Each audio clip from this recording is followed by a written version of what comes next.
Hey y'all, just checking in. It's the end of another week in sheltering in home. Uh, this is quite the experience that hopefully if we all survive, we will have lots to talk about in the years to come. But God bless us. We made it through another week.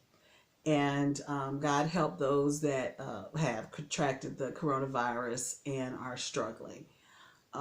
As you know, still there are not enough ventilators, not enough testing and test kits, not enough test sites.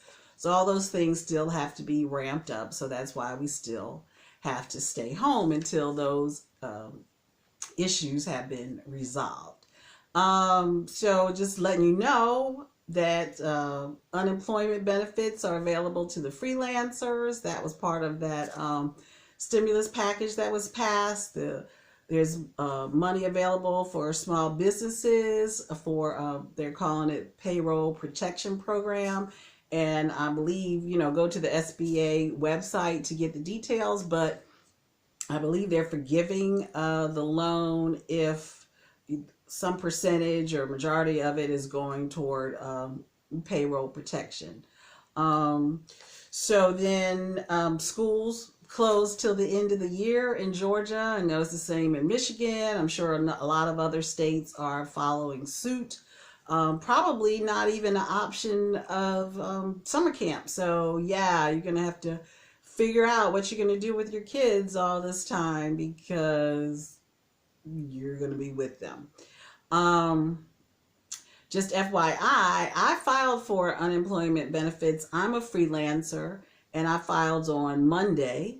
And I got confirmation today that my claim had been processed. So, my only advice to you is to make sure that whatever information that you give on your state Department of Labor website relates to whatever you filed for your federal and state income taxes, this year or last year, whenever you filed last, to make the verification process go a lot faster so your money won't be held up.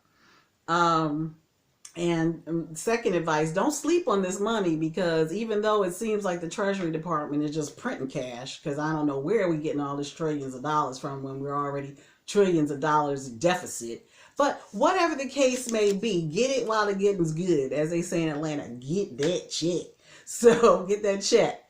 Um, I watched Trevor Noah interview with Bill Gates last night, and the Bill and Melinda Gates Foundation already predicted a pandemic of this sort, and like years ago, last year, whatever, and so I gather that's why that initial rumor mill was going around that they actually introduced this virus so that they could make money because it's a foundation, so it's a nonprofit, and he's got money, obviously. So, but they're very much involved with infectious diseases all over the continent, all over the world, rather.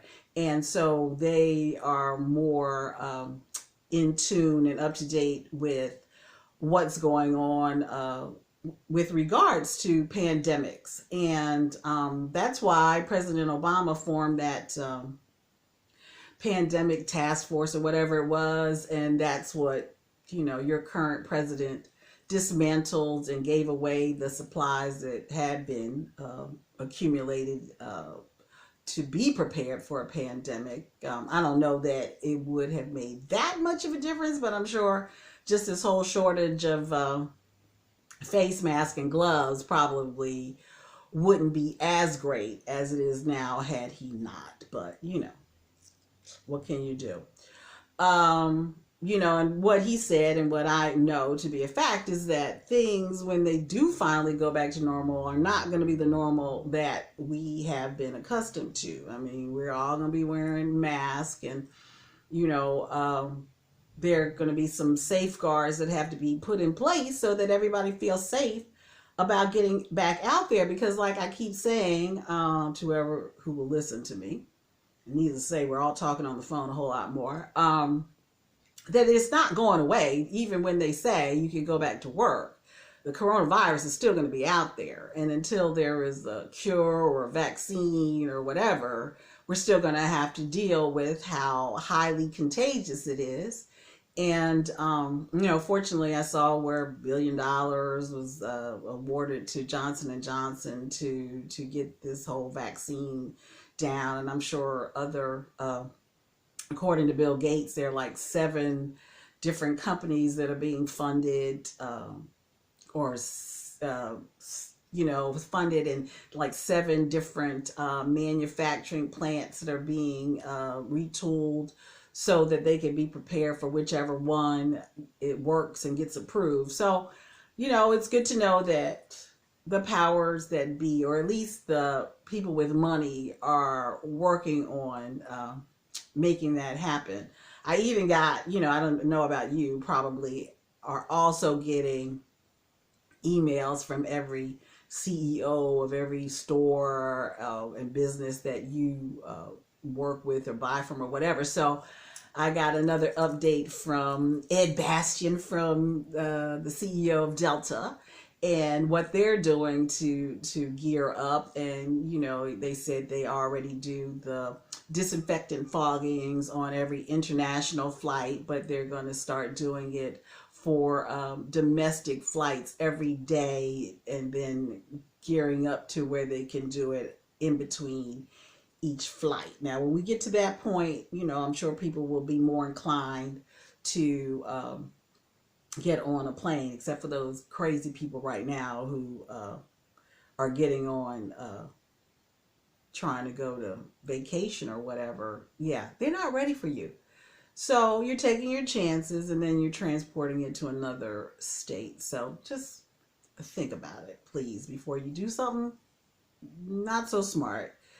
Think about your fellow man. And if this virus has taught us anything, it's that the world is really, really small, and that we all have an obligation to look out for the next person, because what you do can impact someone else. So it's not about you having cabin fever, because Lord knows I have cabin fever, and I'm an introvert, and this is my wheelhouse all the time. I'm out of work for 2 or 3 months, because of the business that I'm in. It depends on travel and meetings and events over 10 people. So I don't know if I'll ever go back to work, or if it's going to be a year or so from now. But in the meantime, with that in mind, all of us folks that are unemployed right now, who, their jobs aren't conducive to working remotely, working from home or whatever, and you're not an essential worker, I think it's time to rethink your future career plans, because this is not going to be the last pandemic. I don't see it. This is our future. So, not to say that we're always going to be on lockdown or whatever, but for a company to survive this one, they are changing, how they do business. I don't know if the robots are going to take over, sooner than later. But in any case, you need to face facts quickly that your job might not be there when this is all over. So take this time, use it wisely.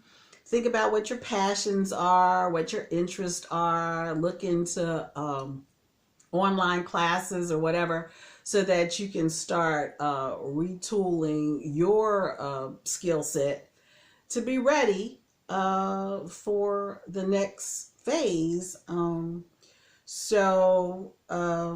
FYI, this is what retirement feels like when you have, nothing on the horizon, day after day of free time. You can't just spend the whole day, every day, binge watching TV, or else your brain is going to go to mush. So, whether or not it's gardening or,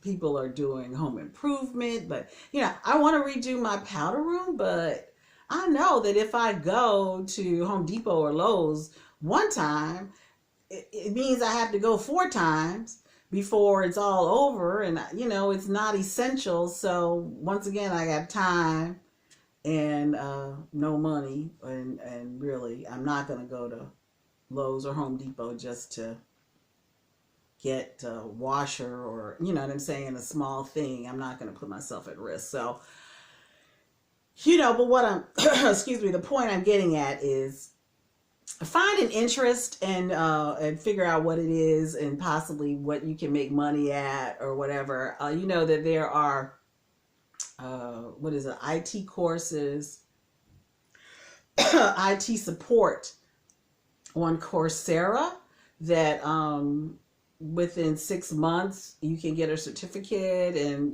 Google needs more IT support people. I looked into it, and I have no problem learning new things and becoming competent in something new. The problem is with me is, can I really do it day after day, 8 hours a day, 5 days a week, 52 weeks out of a year? And really, that's just not me. I'm helpful and I want to help people and all of that, but I can only take it in small doses. So that's me, though. If you're a type of person that can handle that, or just look on Coursera's website about for certificate programs that you can accomplish in 3 to 6 months, and then get a new skill. So just wanted to check in, let you know I'm still alive. Hope you all are doing well too. Yeah. Oh, you know what? I have one question. If you catch the coronavirus, can you catch it again, or are you like immune to it after that? Because I tell you, every time I go into Walmart, which I'm only doing it when I'm low on fresh food, like my freezer's full, thank Allah.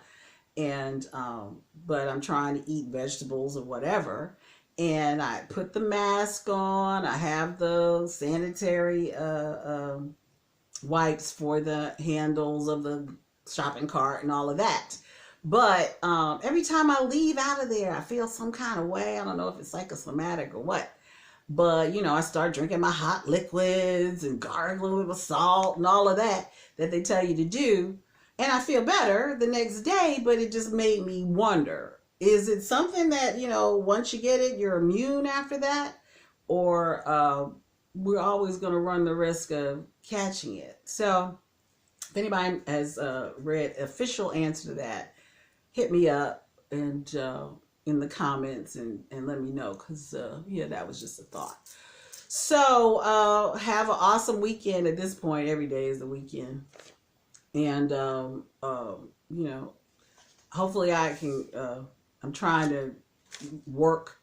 This is my work from home. So I get dressed, I put on makeup, lashes, the whole nine. Because I tell you, if I don't, I won't want to do anything. If I ever decide to go back to work, or if it comes time that we can't go back to work, I won't even want to, because I'll be so freaking lazy. So this is my way of staying in touch and reaching out, and I just wish the best for all of us. So with that said, enjoy the day. The sun is shining in Atlanta, the birds are chirping, the flowers are in bloom. It's a lovely day to be alive. Oh, speaking of that, my son and I had this conversation about a year ago, definitely it was in 2019, where he was saying, yeah, Mom, in the future, everybody's going to be in their easy chair and on virtual reality glasses and working from home and virtual reality, and nobody's going to be going outside. And I'm like, well, who's going to be doing all the work? And he's like, oh no, there won't be anybody doing any work. Everybody's going to be inside. And I'm like, well, what's going on outside? And he's like, oh, it's going to be too horrible for anybody to be outside. And I said at that time, oh my God, I don't even, I don't like that future. I don't want to live in that future. And then here we are, less than 12 months later, we are in that reality. And I just want to put it on record. I do want to live. So with that said, hope to see you again. I'm gonna try to do this again on Mondays and Fridays, just so I can check in, because I kind of need that interaction. So it was great seeing all the comments from everybody who did. And take care. Peace.